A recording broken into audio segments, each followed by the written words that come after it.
So I'm doing the conclusion of this video, but I'm actually going to post it at the beginning of the video, if that makes sense. So you've got an answer straight away. Should you take on Yewbarrow as a novice fell walker? In all honesty, I would say no. And this is just a disclaimer. I'm not a professional mountain guide. I've got no qualifications. I've done 192 Wainwrights in all weathers, in all seasons. So I've just got the experience really of that. And this video is just to put out to you if you're considering doing Yewbarrow, because there's a lot of YouTube videos about how challenging it is, but there's also a lot of YouTube videos that don't really put out the full content of the path up or the path down. They kind of put the cameras away on the challenging part, so you don't really get a feel for it. So that was the aim of doing this video. It's completely raw. There's no editing, there's no music, it's just me, the wind. If you can't hear me, I'm going to try and put up the captions on the video. I parked in the National Trust car park. It's free for members, and it'll just last you all day. You need probably about 3 hours to do the walk, and it's like a circular walk. I went up from OS Maps, I went up the Great Door route and came down the Stirrup Ridge route. I've got 2 dogs. They're very agile. They've done all 192 Wainwrights with me. There was just a couple of sections, so probably about 4 sections on the way down from Stirrup Edge that I needed to lift them down. It was a bit dicey because it had been raining, it was quite slippy. One of them slipped part of the way, but she was absolutely fine. There is an alternative path if you want to avoid Stirrup Edge. It's on the video, it bears to the left, so if you want to avoid Stirrup Edge, Stirrup Ridge, Crag, I'll get it right, then that is the path to go down. I'm not saying it's the ideal path, but it avoids taking pets down Stirrup Crag. If you've got 2 people, then one person can go down and then lift the dog down, and do it that way. But I would advise it's probably not, if you're on your own or you've got a small dog that you can probably lift down, it's probably easier. Mine are kind of like small and medium, so I did struggle a little bit. The only other thing you need to check out is the weather. I'm in June, it's the end of June, we've just had a heat wave, but the weather completely changed. So it's like low cloud, so you've got to consider low cloud, visibility. The best place to find that out is the Met Office app, which is a free app.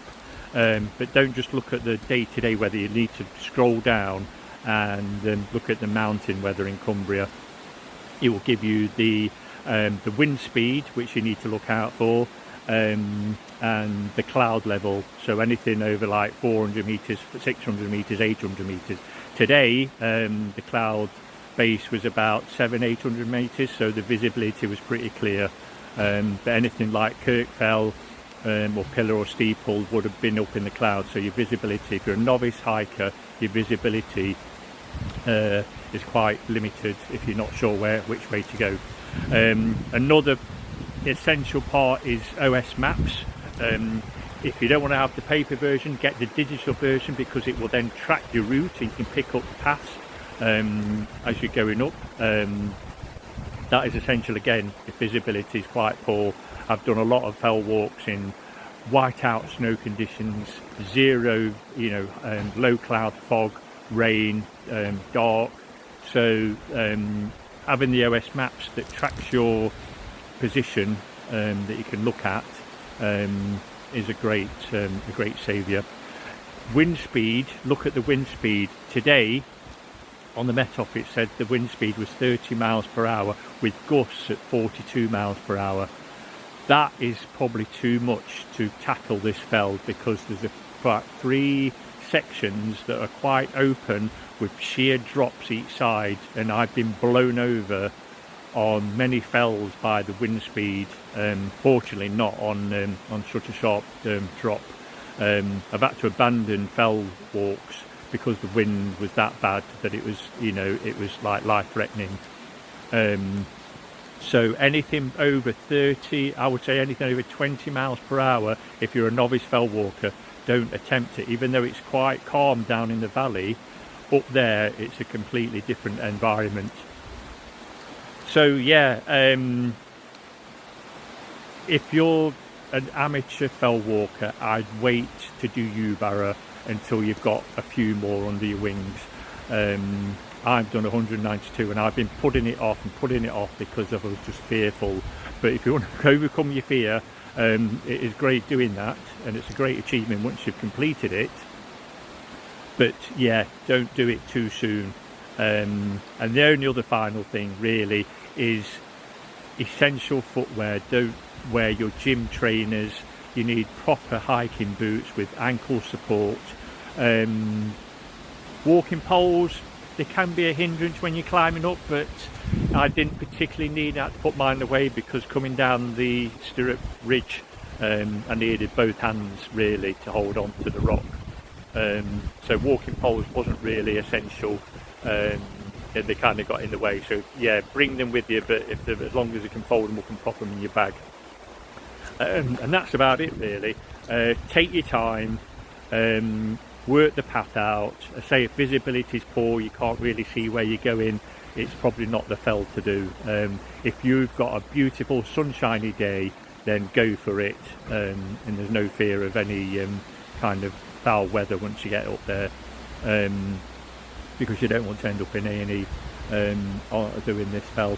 So yes, I think that's about it. So this is the end of the video, but it is also the beginning of the video, so I hope you enjoy it. As I say, it's completely raw, there's no editing, there's no music, it's pure wind sound, me walking up. I've tried to keep my camera out as much as possible while going up and down.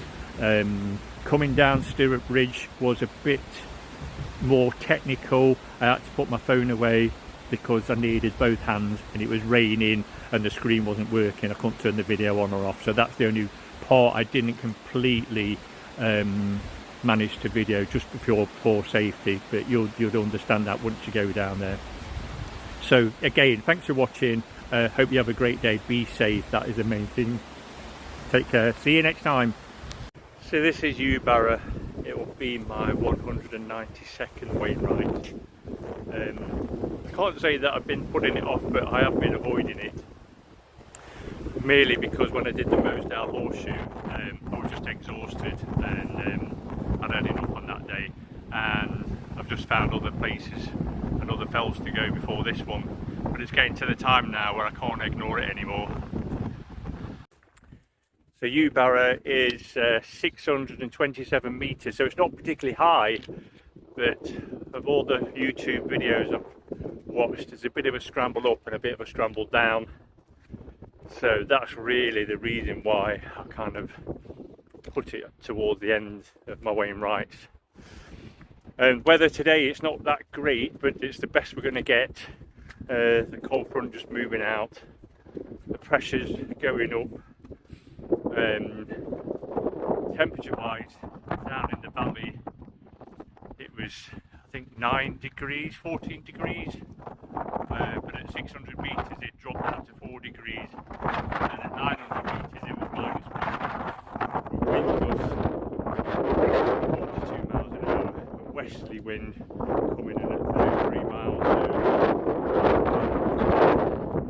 So that's why we're in June.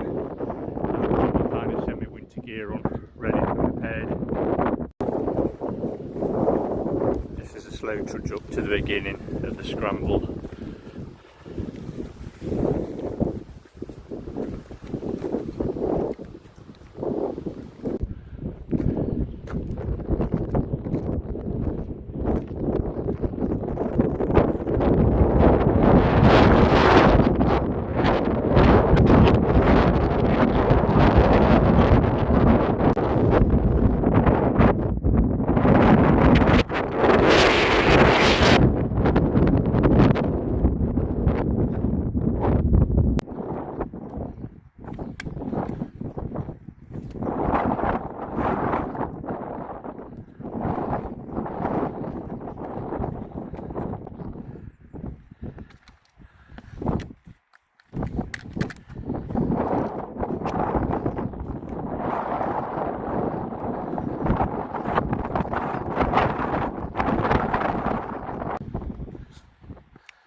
that great, but it's as good as it's going to get.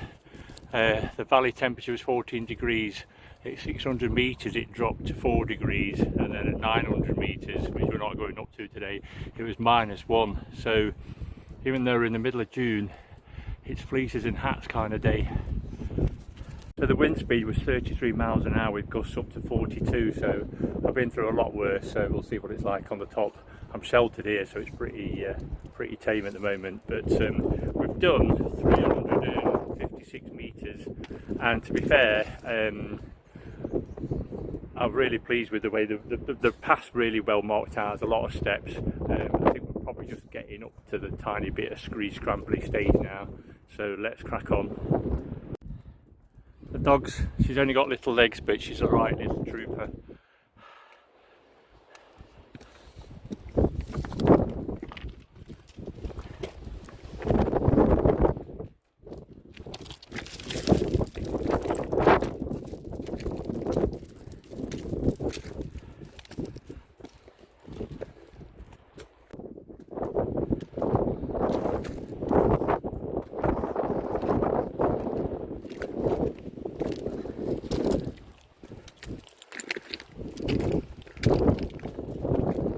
So this is the beginning of the scramble. There is another path going off to the right. Let's just check that out and see where that goes. This is the path to the right. It just so there's a second scramble here. I think I'm going to go back to the first one because the dogs won't be able to get up there quite easily.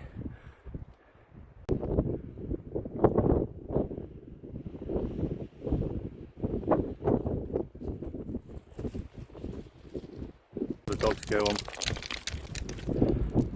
Go on then. Go on, Dolly. Go on then.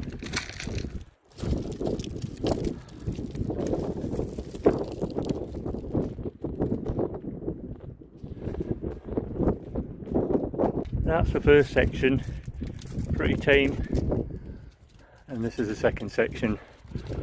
Dogs are deciding which way to go. We're going to head up between the two crevices here. So both of those two paths meet at the same place. So I've come up this way, around here and up here. The other path went just behind here and it's come here. So they both end up in the same place. So either path is accessible quite easily. Now Weaver's way up. This route here. Again, the path divides into two. There's one going that way and another one going up this way.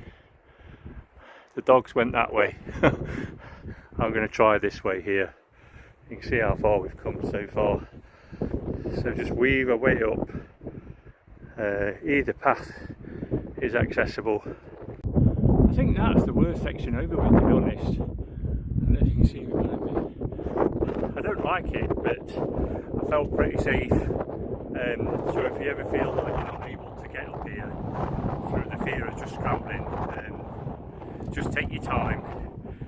If you get a bit panicky, just have a break, look back on yourself, look at your routes up. There's various different routes, and then just take it one step at a time.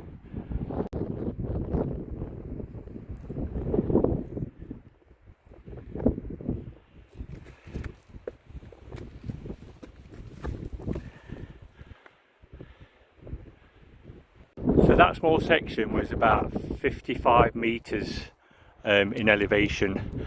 If you look on OS maps, this point is where the Great Door is located on OS maps, the big G on Great Door. This is just the beginning of it. It looks like it just weaves its way up there, so it looks pretty tame now. Just give you a quick shot of where we've come from. So it's just a zigzaggy, just work your way up nice and steady. Make sure you've got 3 points of contact at all times, take small steps, know your limitations, take regular breaks. I wouldn't recommend it in any kind of severe weather. The visibility is pretty good at the moment and the wind's pretty sheltered here.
once you get to the R on the Great Door on OS maps, you'll reach this point. It starts flattening out there. There's just a tiny little bit of elevation.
So as you can see there, the wind was ridiculous. I could hardly stand up. It was just bringing tears to my eyes. So that's just a warning. That's 42 a mile an hour wind gusts at the summit. That's 627 meters. Some of the exposed sections, I wouldn't recommend coming up here anything more than 30 kilometers an hour, because some of the sections over the Great Door were quite exposed and the sheer drops on either side, so beware of the weather. If you're unsure of where to check the wind speed, go on the Met Office app and make sure you check the mountain weather, not the valley weather, because it's completely different. Down in the valley, the wind speed was something like, I don't know, 5-6 miles an hour, and then it works out in elevation, so it's 600 meters. It was giving wind speeds of 30 miles an hour with gusts at 42. You don't want to be up here in anything more than that, and I wouldn't recommend anything probably above 20 really, to be safe.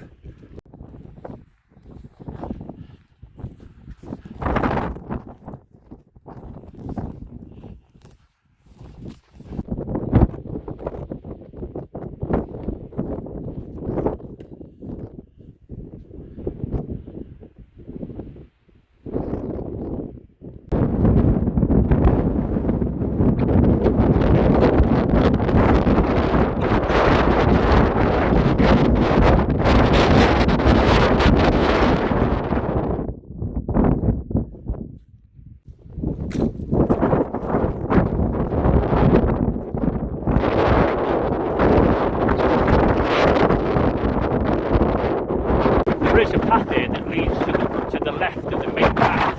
It's not on the maps. I do believe I've seen people walk that. If you want to avoid Stewart, which is here, I believe you can walk down that, go down to the crag. I'll confirm that on the other side.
So this is the beginning of the descent down Stirrup Crag.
Come here.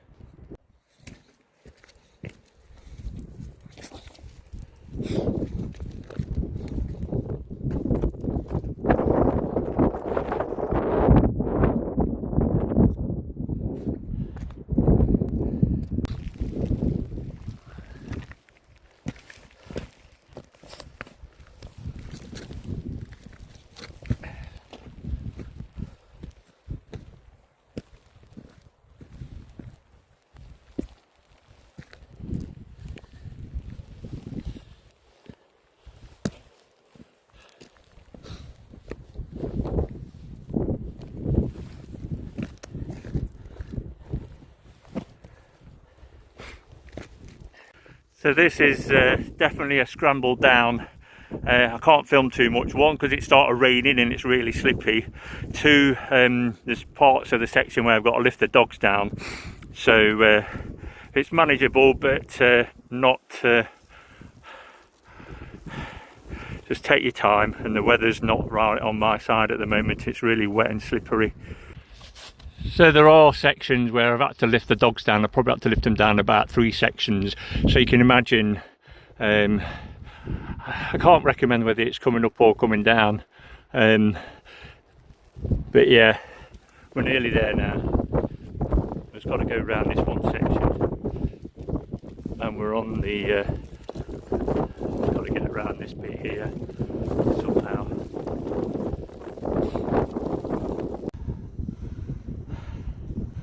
We made it. Probably not recommended for dogs, especially short little dogs. She's meant to survive. She's had a few little slips, but she's made it, but I wouldn't recommend it for dogs. Just the scree section now, just a zigzaggy path.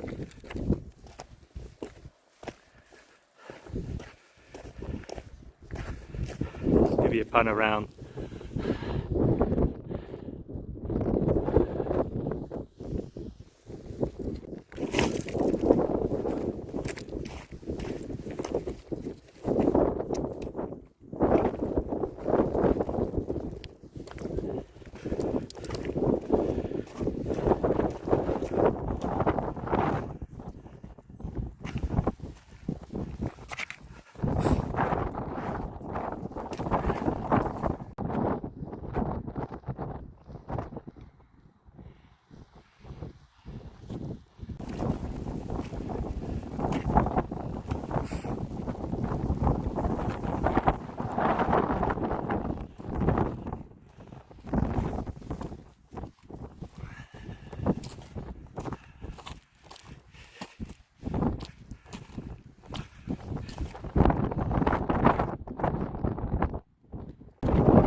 trouble when it's been raining. The stones are just so slippery.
So here is the path where it's split off to the left. It kind of comes along round the edge.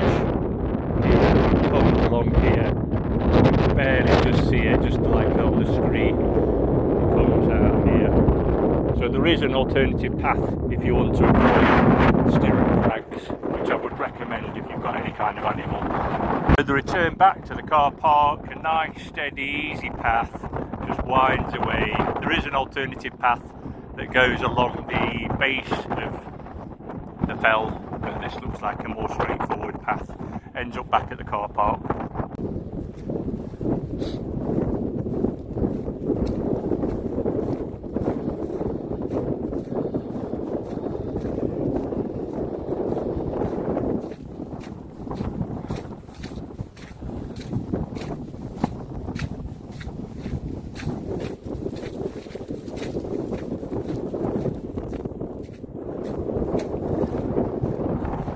I don't know if you can pick up the detail of Stirrup Crags. If you look at it from this angle, you'd think, how the hell would I get up there? It is possible. I would say it's easier coming down than going up. But I met a guy coming up with a Labrador and he made it. So it is possible. You just got to pick the right route. It's just a zigzaggy. You know, coming down, you can drop down some steep scrambles, but getting up, I would imagine, is quite difficult. But there again, I've never climbed up. I've only come down, so I can't say what it's like.